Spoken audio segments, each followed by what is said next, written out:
Okay, babe, I'm going to do the thing. Okay. I'm going to do the whistle. Do it.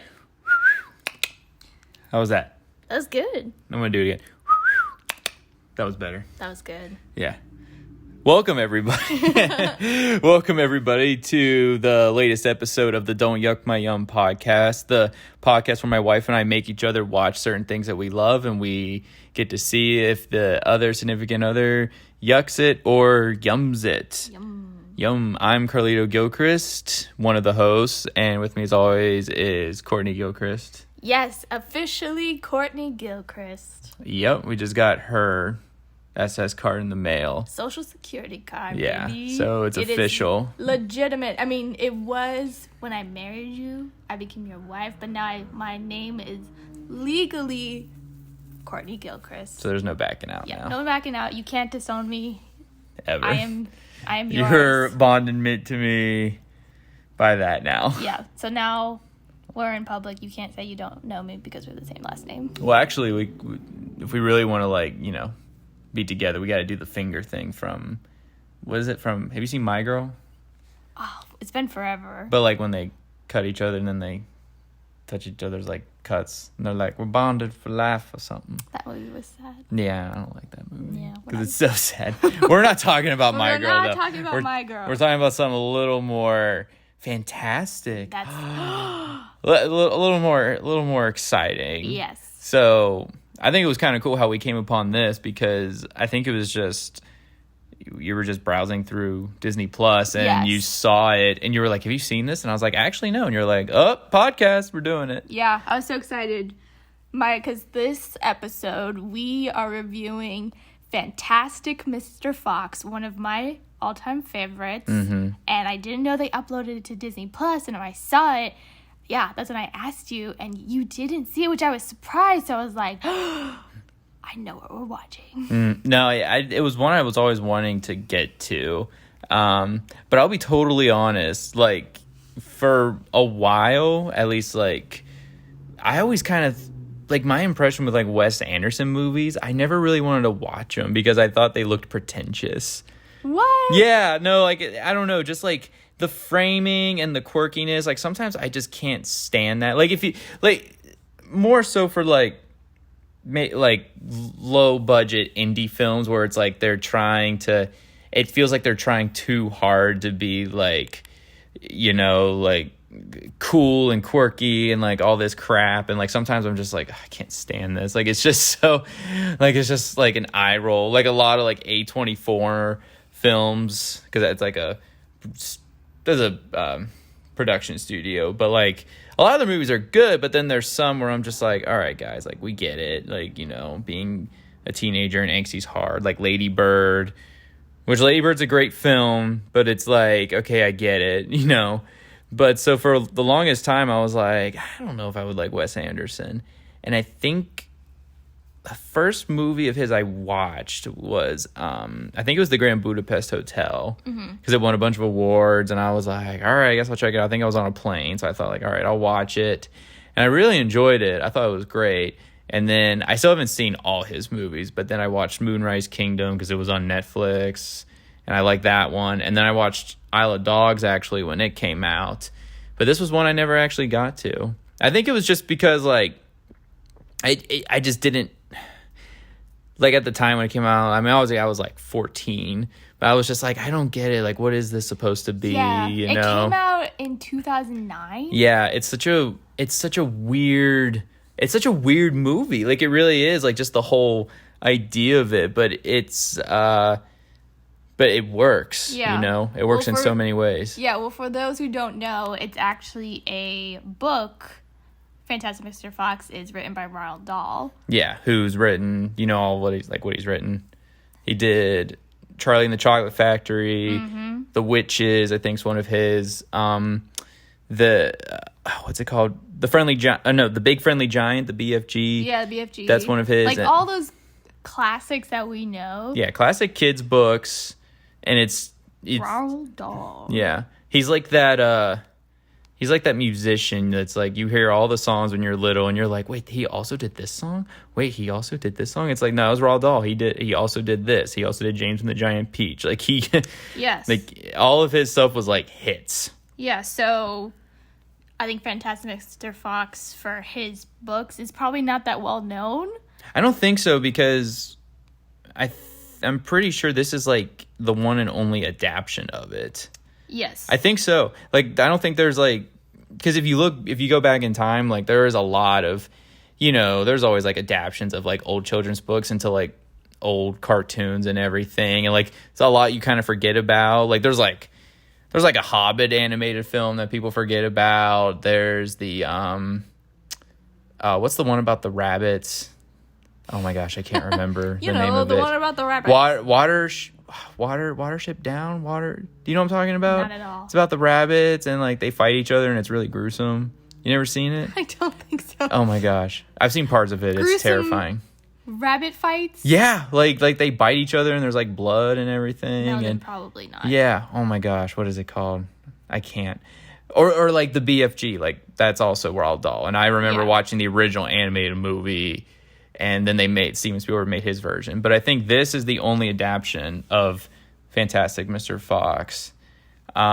So I think going into it, I was actually excited to watch this, like, because I was like, okay, yeah, like I kind of do like Wes Anderson, and I like Isle of Dogs, and I was intrigued for this one. Mm-hmm. I knew I was gonna enjoy it, but I think what was just great about this. And like I would say for like a lot of them, most of his movies that I've seen, they're just so like niche to like what they are. It's like Wes Anderson's like a filmmaker where like a lot of the movies he makes, he just kind of does what he wants. They don't really have any relativity to like what's going on at the time. It's just like escapism. That's what's so fun about his movies, I've always found. Yeah, I agree. I think when you watch one of his films, no matter which one it is, it's his. Like he has his own style. It's like his signature. It's so distinct. Like anything that he makes, it's him, and you just see that. No matter if it's stop motion or if it's live action, it all has that same kind of feeling to it, which he is just. I don't know if there's any really other filmmakers like him that has that kind of style, or like you could watch a movie and not know who the director is at first, and then once you start watching, you're like, this is a Wes Anderson film. Like, what if you didn't know? Like, what if I didn't tell? Like, you didn't know? Like, we're gonna watch. I would know right away. Like, if you didn't know Fantastic Mr. Fox was a Wes Anderson film, and then we started playing it, I am 100% sure that you'd be like, is this a Wes Anderson film? Yeah. Because just what it is, you just automatically know. Well, I think I could even go into it with some of the early movies I haven't seen. Say if I just walked into a room and you were watching, like, what's one of his early, I think it's called, like, The Royal Tenenbaums. But if you were, like, halfway through it, I could probably immediately go, not knowing that, like, it was that movie, I'd be like, this is Wes Anderson. I can tell by the dialogue. I can tell by the symmetrical framing. Because it's all, like, all his movies are framed a distinct way, Mm-hmm. It's more of, like, you just kind of, there isn't a whole lot of like change of shots, unless there's a purpose to it. If there's like, he's showing like some sort of dramatic, like realization with a character. Most of the shots in his movies are kind of like, there's like just a camera, there's one frame, and it's just the characters are just in there and just doing their thing. But it's also, it's like a perfect friend. Like, it's like, he'll know like what the production, like what the land looks like or what the room looks like, and everything is like matched up and perfect. Mm-hmm. So it's almost like you're watching like a painting, like kind of move. That's what I was just about to say. It's like you're watching art come to life. Yeah. Which it's very pleasing to the eye. Yeah. Like, especially his stop motion films. Like, I know maybe a lot of people, stop motion might automatically turn them off, or like, ugh. Oh, no. Like, yeah. Like, I would say majority people, like, the minute you say, oh, we're going to go see a stop motion movie, they'd be like, what? Yeah. Like, ew. And I think maybe people don't think it would be entertaining, or it's not exciting. Well, it's fallen out of favor, I think. There's still stop motion movies that come around. I just think they're not as prominent anymore. I blame a lot of that on, like, you got your Disney films, because you got like Pixar, and like Disney does their 3D animation stuff now. That stuff is just so amazing to watch, but there's something just so timeless. Yeah. Like timeless. Yeah, you're right. About stop motion. And it's such a craft. It is. Like, I think if this story was told differently, like not with stop motion, like say he did it as, like say it was animated differently, it wouldn't feel the same. No, like, it wouldn't. I don't think I would not like it nearly as much. The No. stop motion just gives it this character. Yeah. Gives it a personality that is just so endearing and quirky and just, I don't know, it just makes you smile. It just kind of makes you feel good. You're like, this is really cute, but like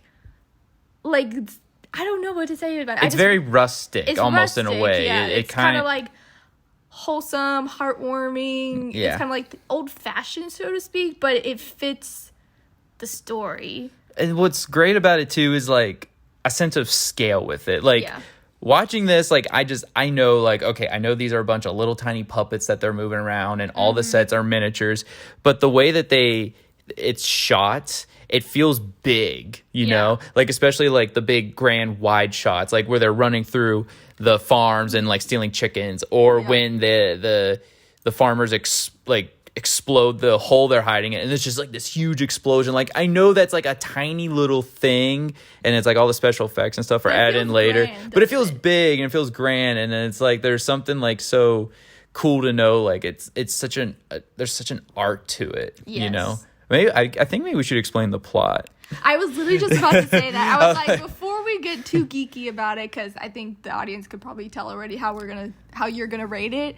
But yeah, let's for those who have not seen it, Fantastic Mr. Fox is... It's pretty simple. It's a simple concept. It's like this fox, Mr. Fox. Mr. Fox. Foxy, as what, his wife would call him. Yep. He's voiced by George Clooney, and you start with him and his wife, who is voiced by Meryl Streep, and they're, being foxes, and they're doing this chicken hunt, and it's kind of dangerous, and they get caught, and then she, tells him, I'm pregnant, if we get out of this, I want you to find a job. And then time jumps, fast forward, and, they have a son, and he's kind of settled down and being more domesticated, so to speak, so where he's got a normal job of like a columnist writer, and he finds himself wanting more. He wants like one last big adventure. Yeah, he can't take the animal out of him because he knows, like, to his core, that's what he is. He's a wild animal, and that's what he's good at, and he wants, before he fully lets it go, he wants one last big adventure, and he wants to move out of living underground and move into this tree and have views. And then when he's there, he sees these 3 farms, and what are they called? Bunsen Beans and Berkshire? No. No.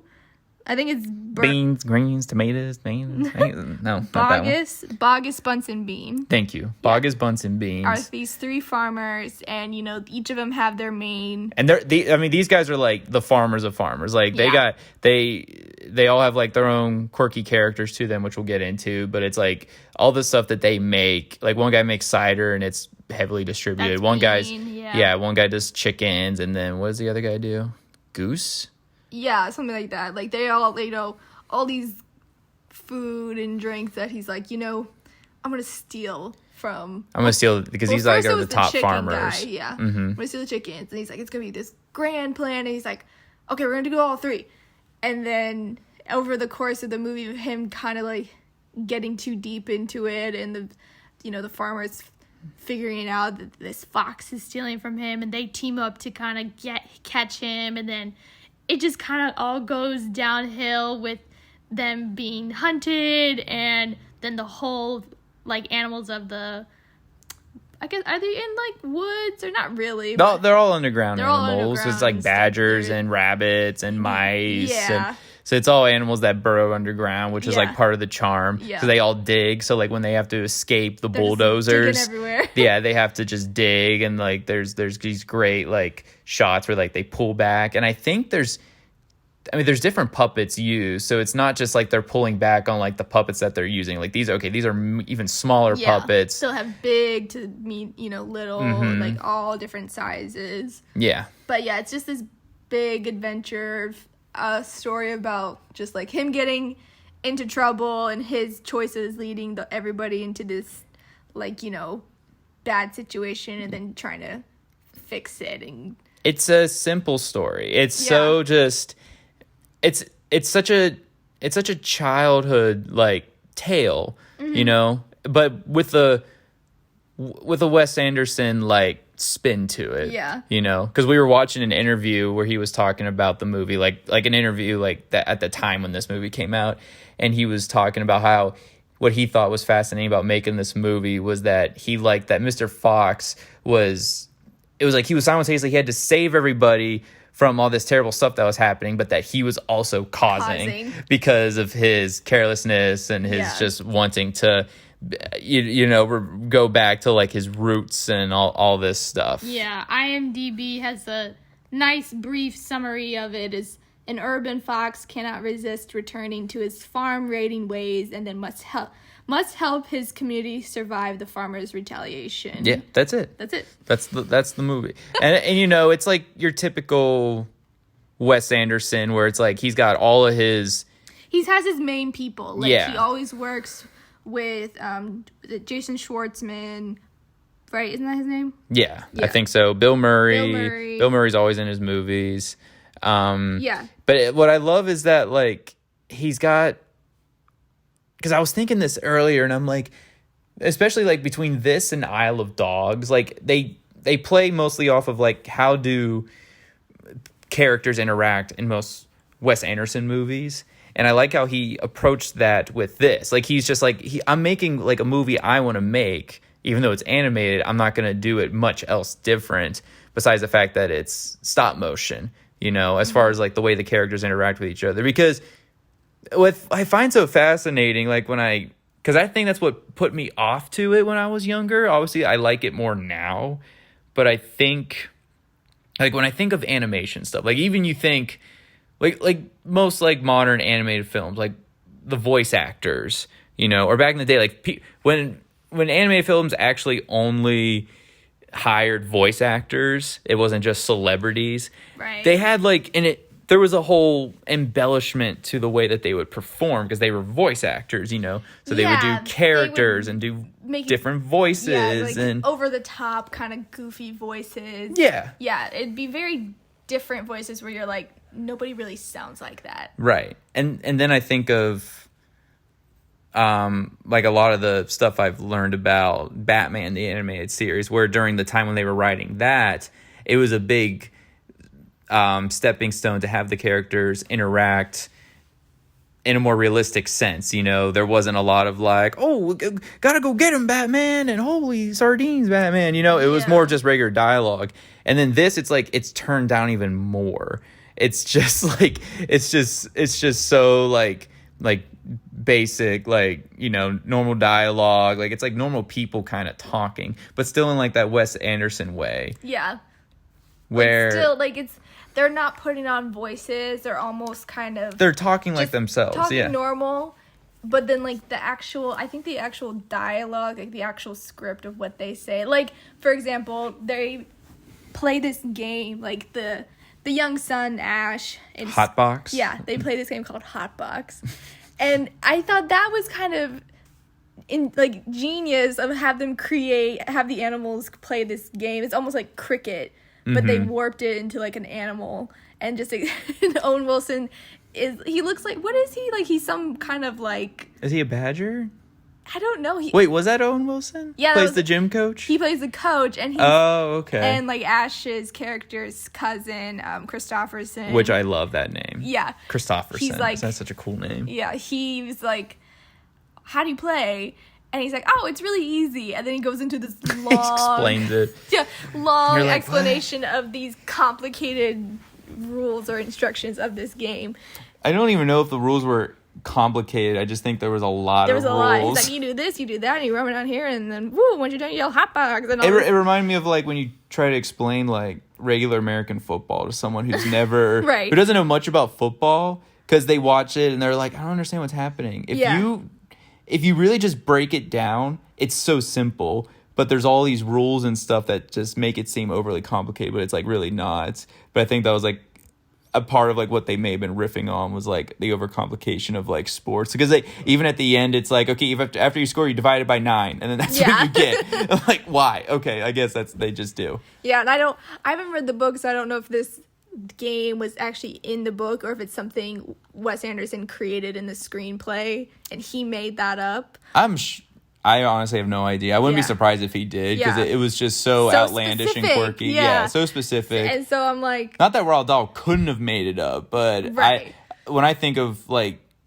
Whenever I haven't read an actual Roald Dahl book. Like, I haven't sat down and actually read the BFG or Trident Chocolate Factory. But, like, when you read, like, a children's book, they don't try to do that, like make it overcomplicated, because you gotta remember, like, this came from a children's book, so it was probably just very simple. This may not even, they may have mentioned Hotbox, but or maybe even not, like, maybe not. It was probably the book could have just been more of a simple story about a fox who is reminiscing about the glory days of chasing chickens or whatever. So but we don't know how much of the story was taken and how much Wes Anderson actually wrote in the screenplay, but I just liked that scene because it's just like, I don't know, I just thought it was so funny. And it's like, how did they come up with that kind of a thing? They're just riffing. Yeah, they're just riffing. But what I thought was cool was that apparently Noah Baumbach, I thought I'm saying that right, helped him write this movie. Yes. Which, I don't think you've seen any of Noah Baumbach's movies. I've only seen 2. The Merowitz Stories, which is on Netflix, and that one... Well, he wrote Marriage Story. He made Marriage Story. That was based off of his divorce. Oh, that's sad. Yeah. So just knowing, like, where he came from, he's such, like a serious, dramatic filmmaker, you know? So to kind of... Like, there's funny moments in his movies, but it's very realistic, very real life. And I think it's kind of cool that, like, that may have been why... I think Wes Anderson and him have collaborated a lot on stuff, but I think that's kind of cool that he brought him in to help write this, to kind of probably bring a sense of realism to the characters, you know? Because if you're adapting a children's book into, like, a kind of animated movie, but that's... I won't even want to say that this is for kids. Like, you could show a kid this movie, I think, but there's a lot more going on there than, like... You know what I mean? Like, it's violent, because there's a part that shocked me where the first time the farmers track down where Mr. Fox is living, they start shooting at him and his burglar compadre Possum, they run back into the tree. But then you see Kylie. But then you see they shot off Mr. Fox's tail. Like, his tail's just laying on the ground, and that's just the rest of the movie. Like, yep, he got his tail shot off, and then one of the farmers wears it as a tie. Yeah. So there's stuff like, which apparently is in the book, and I read, forgive me, but I just read the Wikipedia summary of the book, but it seemed like they pretty much followed the plot. Yeah. They didn't change. I think they probably just added stuff. Yeah. Like, I think the stuff at the beginning where, what's his... Mr. Fox, what's his wife's name? I thought it was Felicity. Felicity, I think you're right. Yeah, Felicity, like the whole thing where she tells him to, like, give up his career and, like, all this stuff and settle down. I think that was added more for the film, you know? Yeah. So, like, things like that, but it's pretty much like the plot of, like, going from point A to point B to, like, what the whole movie was, the essential whole plot. That was, like, the exact adaptation from the book. Mm-hmm. Yeah, I read that Wes Anderson, actually, his mom gave him Fantastic Mr. Fox, the book, when he was 7. And I think maybe the story held, like, maybe a personal, like, connection to him, because he had that, and I read that he still has that copy. So probably it was maybe something he always wanted to do. Right. So I think it was probably, you could tell there's a lot of effort in these films. Oh, there's a lot of love you can tell for the source material. It takes so long to make these movies, especially these stop motion movies. Mm-hmm. It takes, could be up to a year. A couple years, maybe. Years, just stop motion takes forever. Just to do one thing. Like, I remember what movie was it? But it was a stop motion movie that came out not too long ago. It might have been it was that Box Trolls movie. Did you ever see that? Oh yeah, but that came out a while ago. It came out a while ago, but I do remember that at the end of the movie they show one of the characters dancing, and then they pull back, and then they're quickly showing like they're speeding up the footage of the guy moving the puppets, but it just shows how much effort is put into that, like how long it probably took to just do this little extra dance at the end of the movie, just to be like, this is how long this took, just to give you like this perspective. Now just imagine how long did the entirety of the film take. I think I also saw that like he would like, I don't know if Wes Anderson was on set the whole time, so like when he wasn't, he would send them like, he would send his crew like direction via iPhone, so he would like record himself doing like the motions of the characters and send it to them, so then they would like copy it. So he'd film himself. I think so, or like either talk, say what he seems like, this could be all speculation, but he seems like very hands-on. He does. So I think he probably was there for a lot of it. Oh, yeah, but just to show, like, how probably committed he was, like, if he just couldn't be there. Because if the production went on for that long, I'm sure he can't be there all the time. No. He's, he's one guy. You probably got different crew around the clock, like, working on the certain puppets and this time and all that. Yeah, which interesting thing about the puppets is how these weren't like clay puppets. They were puppets with actual fur. Yeah, the fur moves. Yeah. It's so great. It was actually like actual fur of those animals. So like Mr. Fox's puppet was made of fox fur. Oh. The badgers were badger fur, rabbit fur. Like they got all the fur of those animals. Wow. To make these puppets. That's good. It's like kind of like, oh. I mean, you don't have to kill the animal to get the fur. They may not have. I mean, I don't know where they would have gotten the fur. But farmers, like, hey, can you just... I don't know. We don't know the details. I mean, I like that addition to detail. Yeah. But, yeah, okay. Like, we don't need to know how they got the fur. I'm just going to assume there was no animals killed in the...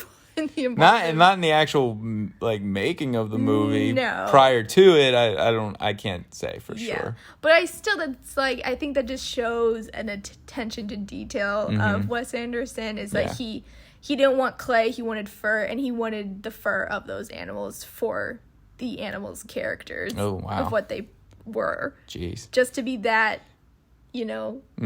authentic or artistic about it, I guess. So apparently, like, every time the puppeteers, like, if they would move or manipulate it, the fur would kind of get scruffy or curly or, kind of get disheveled. Yeah.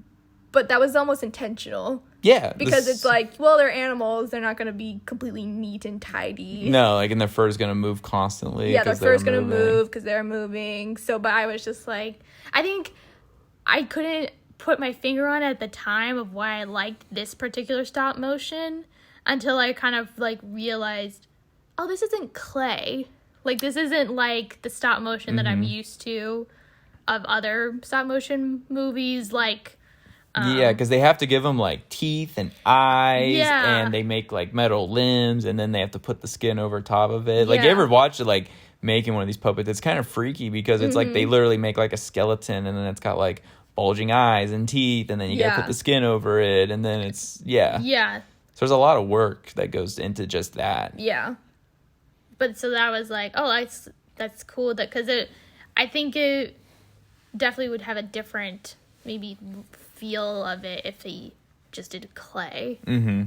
So it kind of wouldn't feel the same. It felt warmer. Because it kind of had more of a realistic sense to it, because like even the human characters, like I know that they look cartoony, but at the same time they almost look like real humans. It's creepy. It's crazy. it's not Uncanny Valley creepy. No. Like it's like okay, I can tell these guys are animated, but it's kind of like that like they're not overly cartoony. yeah, it's like the like they're a Pixar little bit- stuff now. Like Yeah. like if you look back at like you watch Toy Story, like the first Toy Story, whenever they show Andy, he looks creepy. I mean, he just looks horrifying. But then you watch something like Coco, and you know they look like Real. animated people, but they don't look like weird and freaky. Like you know, like their hair looks like hair, their skin looks like Everything's skin. in proportion. Yeah, like they could like their eyes like blink at like regular intervals. Like it's not creepy. They don't look robotic, and it's like the same with this. Like even the human characters, like they're nice to like look at. It doesn't go like, oh man. Like, oh, those are weird looking humans. But okay, I want to talk about the characters too. Okay. Because I thought that like, but what I think I enjoy most about like Wes Anderson movies, and you know, I might be wrong, but like I always feel like all the characters are the way they all act towards each other. It's almost like they're all very sure of themselves. And I almost feel like that's an extension of Wes Anderson, where he's like, yeah, I know what I'm about. And it almost seems like every character in this movie in particular, they all know what they're about, you know? Yeah. Like Mr. Fox knows what he's talking about. Well, I think when you mean sure of themselves, I think for me, Mr. Fox's character, you know, he's cocky, he's arrogant, you know, he kind of just goes off does his own thing without really thinking of the consequences. Mm-hmm. But I think all the characters are like strong in Their personality. Yeah. Kind of a thing. And I think the voice actors are like fit those characters so well. Right. Because their characters, like you can tell, like you said, what they're about. Mm-hmm. Like Mrs. Fox or Ash, you know, that kind of like, I would say kind of moody teenager. Yeah, Ash is Mr. Fox's son. Which I enjoyed. Like the first time you see him, he comes out of his room. He's just wearing underwear. And he's just like, oh, I don't want to go to school. Like, I'm sick. And then but I like how they don't like spoon feed you everything. He comes back out the next time and he's wearing like an all white pajamas and a white cape. And I'm like, what is this kid wearing? And then later they show him reading a comic book with a Fox-based superhero character called White Cape, I think was what he was called. Probably. Yeah, and I saw another one earlier. It was like White Cape versus Black Dog, you know? So I was like, oh, I like how they just they don't full on say like, he likes superheroes and he's into all this. Like they don't say he's a nerd or he's dorky or he's weird. They let you pick up on it as you go, you know? It's like, oh, okay, I see. Like this is what he's into, you know? But like again, it doesn't spoon feed you everything. You can't from the visuals. It all you'll figure it like Mad Max. Mm-hmm. The visuals help tell the story. Yeah.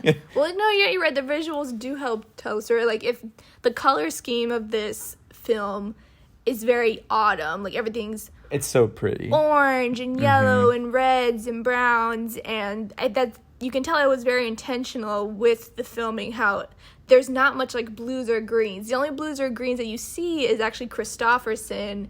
When he comes, he's wearing kind of a blue outfit to like, and you can tell like, oh, they had him kind of separate and different because he's the outsider coming in. Yeah, he's the you know, the foreigner, so to speak. Like he's from another town. He's not part of that place. So he what does he do? Not yoga. He meditates. He meditates. He knows karate. He's like good at everything, pretty much. Yeah. Like I love the scene where, you know, they're at their tree and there's a pool and him and Ash jump off to do like, you know, a dive or whatever, and Ash jumps off and he's flailing about and he's like, look at me, Dad, and makes this giant splash. You know, he's uncoordinated and, you know, Fox isn't looking and he's just like clapping. He's like, that's great, son, good job, you know, not really paying attention. Yeah. And then here comes Christopherson. He's taller, he's leaner, he does this perfect dive and this little sploosh, and then Mr. Fox is like, wow, you know, this stuff is just like, and then you just see Ash, and I love the character trait they have for him is like every time he gets kind of agitated or annoyed, his ear will twitch. They do like little subtle Like character things. little subtle character things, but which I thought that was cool because that's what foxes would do. Like their ears are gonna twitch if they're agitated or on edge. So they incorporated that into Ash's character.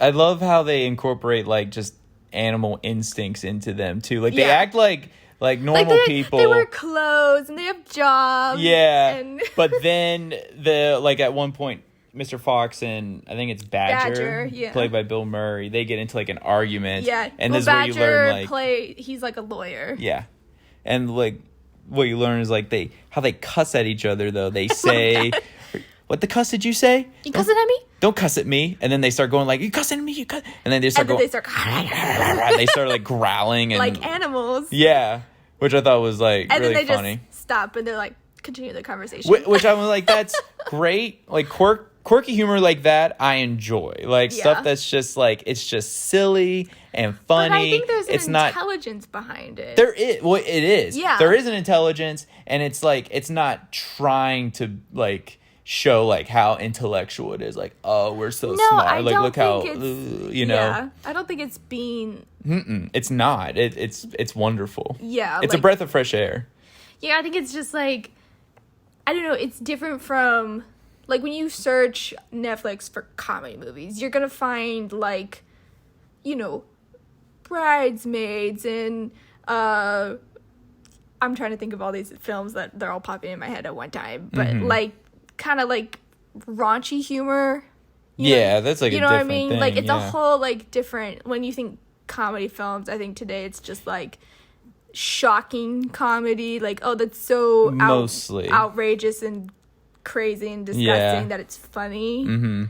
where I prefer the more like it's funny because it's smart. Yeah, and it's like jokes that are thought out. It kind of Or brings they you back to Yeah, like or you could If you're not paying attention, you'd miss it, right. kind of a thing. It brings you back to like the olden days of like comedy films, you know.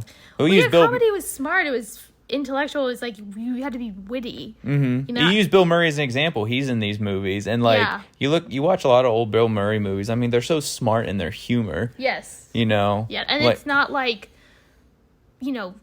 fart jokes or like it's not stupid humor. Right. Like as in like these people are ridiculous and dumb. That it's funny. Yeah. It's more like oh, that was really clever. Yeah. And that was hilarious. Like, and the timing. I think comedies are all about timing. Yeah. And I think this has it. It has the timing, which Like- is what you need in comedy. Yeah, like, or else the joke doesn't land right. exactly. Like I'm thinking like a specific example in this film is like towards the end of the film, Ash and Christopherson have this plan to go get Mr. Fox's tail back. Yeah. And obviously it doesn't go well, and Christopherson gets captured, and so Mr. Fox and Kylie and then Ash go in to rescue him, and they get into this crazy scene where all the farmers are there. There's all this bag up with all these guns and they're all gonna get them, and they're shooting at them, and then There's a setup earlier where Mr. Fox has to distract a rabid dog. yeah. Okay. So then what you were talking about. yeah, and like so after that, like where they get Christopherson out and they're all like hiding behind this box because they're all getting shoot at, and then Ash is like, I have a plan, and then he does this whole extravagant like dodge and weave based on the game Hotbox. Yeah. And he does this whole amazing thing, and he opens the door like to get the dog out. To chase the farmers. Yeah, and then he distract like them. digs really fast to get underground, and then there's like a moment of silence because there's all this shooting and the music and then silence, and then he just pops his head out of the hole and goes Hotbox. Yeah. I just thought that was so funny. That's very Wes Anderson, Yeah, I feel. just like I don't know. I mean, there's so many other scenes that are just really funny. One, I love whenever they cut to Possum, He's his. Yeah. They set up earlier that like, oh, possum, he's not, because Kylie, he doesn't really. Kylie. Wes Anderson voices this character Weasel, who's like a real estate agent. Yeah. But like, real estate's like, trees and probably underground burrows and things for the animals. Yeah. But when Kylie's there because he's the superintendent for the tree, I guess. Yeah. And he's like, as Kylie, he's the super. He's kind of, and he does like a little. They just do these he's crazy kinda, motion. kind of with it. implying like his mind's He's like, just kinda weird. And then it cuts to Kylie the possum, and he's just standing there, and it's like there's like these swirls in his eyes, like he's just Like not. Yeah. He's crazy, or he's not understanding fully like what's going on, and it just holds on him for a second as the two characters are talking about him, but obviously he's not getting any of the information. Mm-hmm. But it's like a consistent joke throughout. So I like that Wes Anderson has this thing with these where he does like repetitive jokes, Yeah, but he uses them in the right way. right? Like this, just how you should, Yeah, he uses them in the right timing. Like it's not. He doesn't use them too close together because you kind of have enough space in between where you almost slightly forget about it. Yeah. And then when it shows it again, it's still funny. It's still funny. It's not like, oh yeah, okay, we know. Yeah. It's the good timing Mm-hmm. again. Okay, babe. So, was there any part to this film that you didn't particularly enjoy? I don't think so. I really like overall the movie was just thoroughly enjoyable. I think it was just, I don't know, it was just, if I had to nitpick anything, it's kind of like, why would you? Because how we talked about it, like there was a lot of imperfection purposely put in it, Mm-hmm. which elevated like the look of the movie. Yeah. Anyways. Right. Like you talked about like the fur and all that stuff. Yeah. And even just like the camera angles, like the shots. Like the only time they would switch camera angles is if they were showing like a dramatic moment for one of the characters. Like it's really poignant. Like there's a part where when Ash comes back and he has to tell everybody, like, I don't know where Christopherson is. And, Yeah. You just see, like, it just holds on Mr. Fox, and there's, like, this harsh light on him. And you can see, like, sheer panic in his face. He's just, like starts freaking out, like, oh, my God, like, my nephew might be dead. Like, they might have kidnapped him and just killed him. Right. I love, too, like, the juxtaposition of, like, when they show... Because you feel like the characters you're watching, like, they feel... big, you know what I mean? Because like there's so much to them, and then when you actually show like Christopherson being held by the farmers and he's so small, the shot kind of showing right there like how imposing the threat is that they're dealing with. Yeah. But there's so many like just little great things in it that are just make it work. Like the whole the glowing joke. Yes. Like earlier when yeah. Felicity? Is that Yeah, her name? you could just call her Mrs. Fox. Mrs. Fox, she tells Mr. Fox that she's pregnant, and he's like, wow, it's like you're glowing. And then it shows her, and it's like her puppet changes from what it was to like almost like a...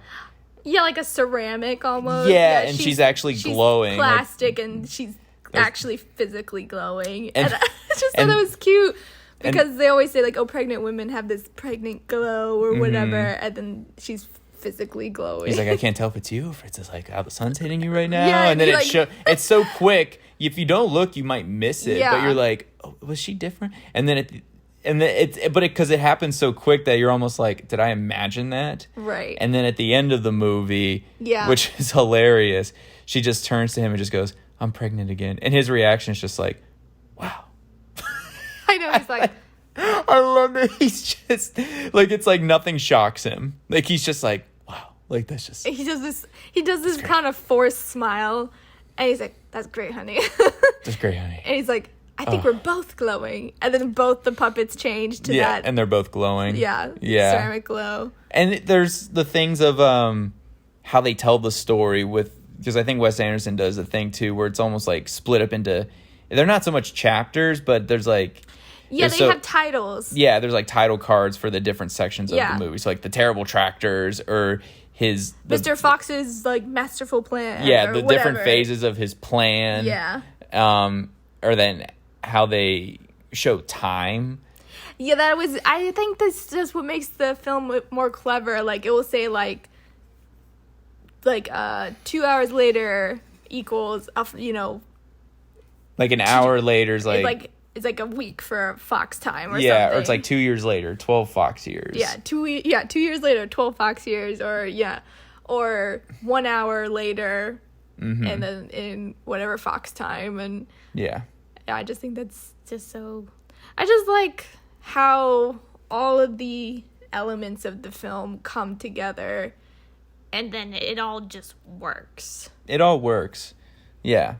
From like the writing to the humor to the animation to the story. The simple story. It's so simple. I think that's what, It's so appealing. if you think about it, anytime we've ever loved a movie, majority of the times is it had a simple story, but it was told well. Yeah. Like, it wasn't over the top in, like, explaining the story. It wasn't overly convoluted or complicated. Like, I think people forget, like, you don't need, like, 5 plot twists or, you don't need all this crazy, like, smoke and light show just to try to entertain people. Like, Right. I think nowadays it's all about, like, actions and explosions and fight scenes and how can we, like, just, Yeah. have all this fast-paced things going on in the movies so that you can keep people's attention. But if you have a good story and you portray it well, people are going to pay attention. Yeah. It doesn't need to be this, like, dare I say, box office Marvel film every 2 seconds. Like, it can different episode, but like, I feel like this movie still holds up. Yeah. Even though it's been 11 years, or is that right? 2009. Yeah, so almost 12 years. Almost No, 12 we can talk about the Marvel thing. So, like, because I know what you're getting at here. Okay, so because for anyone who doesn't know, but you should, WandaVision's out, and the first few episodes have come out, and like the first 3 episodes have been they haven't been action heavy, but a lot of like people we've been talking to about it, they're like, I don't understand. Or like the internet, they're just like, I don't get, like, why is there no action? Why is there, why is it just this? And it's like, well, you gotta like give it a minute, you gotta take your time to like you gotta figure out what's going on, and I feel like that's just, that's completely different than what this Mr. Fox is. But like what you're saying is like, yeah, you don't need all like the action and all this stuff. You know what I mean? Yeah. Like as long as you have a good story, if it's intriguing enough, it'll. Yeah, I mean, if you have good characters, good writing, good dialogue, then at least for me, that pulls me in enough. Like, it doesn't need to be like so much physically going on the screen to keep me engaged. Like, if it visually is filmed well, if it has a good story, if the characters are, characters you can relate to or you find appealing or endearing, then that's gonna have an effect, So even something as simple as a movie about stop motion, animals, all about this fox who's wanting to do this chicken hunt or, game hunt, and things don't go well. It's like just as entertaining, for me, because it's how it was filmed and how Wes Anderson created that world. Because you get wrapped up into it, and you like the characters, and they have these like moments. Like, one of my favorite moments in the films is like you almost forget that these are just animals because of how they are, like how they interact. Is like, very human-like, but still not. But like this one moment between Mr. Fox and Mrs. Fox, like Mr. Fox is going to, they're underground, they're kind of in this like pipe system, I would say. And you see kind of this water rushing down. It almost looks like a waterfall behind him. And just like visually, you just first see him just kind of standing there and the water's just rushing behind him and nothing's really happening. And that looks like really like cool, and you get the sense of the moment. And then that's a great shot. Yeah, I was like, that was probably my favorite shot of the whole like movie. a really cool shot. Yeah. And then she comes in and they have this kind of heartfelt conversation about Mr. Fox turning himself over to the farmers to save everybody else. Yeah. And it almost like Mr. Fox kind of like he got them into this mess, but you still feel bad. Oh yeah, because that's like what he's reduced to. There's like he doesn't see any other way out, and it's kind of like I don't even know if that's gonna work. They could kill me, and then they could still want to kill everybody else. Yeah, which is like that's like you just kind of felt it as just this heartfelt moment between like a married couple rather than these two foxes. Yeah. And it felt emotional. I know. It was... I love that, like, the animals in it, like, they wear clothes, they talk. But they're not campy. No, they're not campy. But what I'm saying is, like, when the farmers interact with them, like, there's no... Like when they get Christopherson is obviously wearing clothes, but no one reacts. Like, no one's like, this fox is wearing clothes. That's weird. But the animals are talking. But the animals are, later, when they're trying to get Christopherson back, they're talking to Mr. Fox when he's down a manhole, and they're talking to him like he's a human. Where is he? Yeah, but they never are like that fox is talking, but this is crazy. Like, they're just like, oh yeah, that's just how it is. I think that's kind of had that's like the slight magic to it, it's because it's a world where these animals have clothes and they have jobs and they have it's homes, just how it and is, that's just how it is. And then the humans are interacting with them, like a animal pest, but at the same time they are like they don't make it weird that the humans are talking to the animals, right?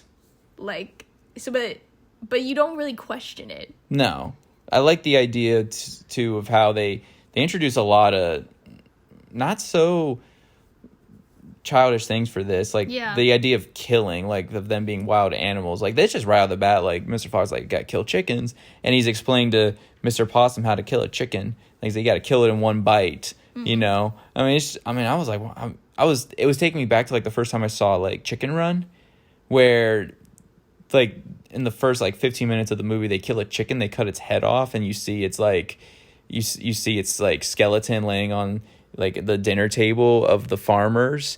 You know what I mean? I love when children's like animated movies, they introduce the idea of like death. They introduce these adult concepts to like children real. In a way. Yeah, but to kind of to like not only scare them them enough to be like, this stuff is real and these are things that are going to happen in life. You know what I mean? So it's a tool, it's a teaching element.